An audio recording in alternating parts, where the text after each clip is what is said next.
في ظل حرب ضروس وحملة شعواء يشنها القوم على السنة وأهلها، يتساءلون من هم المداخلة، فنحن بعون الله نبينهم ونوضحهم.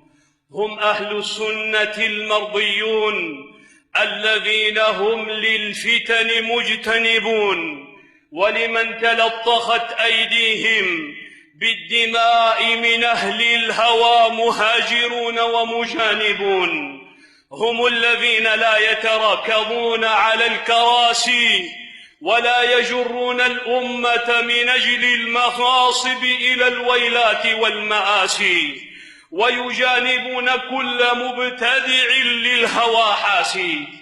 يقولون أنتم أتباع ربيع بن هادي، نقول هو غصة في حلوقكم وسوط يجلد ظهوركم، أرقكم وأقض مضاجعكم، أرقكم إي والله وأقض مضاجعكم، كشف عواركم وأبان سوءتكم، لكننا أتباع النبي المصطفى والرسول المجتبى محمد خير الورى.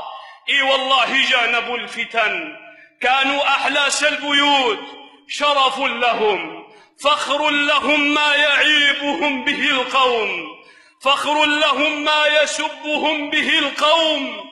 جانبوا الفتن لأنهم علموا أنها سوداء صماء تسود الفجار وتهتك الأستار وتجلب للأمة الخزي والعار.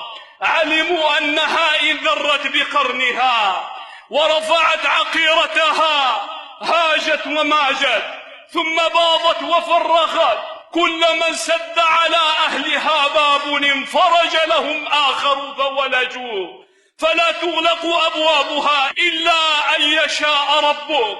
هم من عظم الدماء لما كانت الحرب بين المسلمين إخوة الدين، وضعوا أيديهم على قلوبهم شاخصة أبصارهم مخافة أن تفرق جموعهم وتشتت كلمتهم ويكون بينهم العداوة. كان ذلك لما تنادى القوم وعلى صراخهم بأنها حرب بين حق وباطل، فدلسوا ولبسوا وما يدرى ما جنوا منها.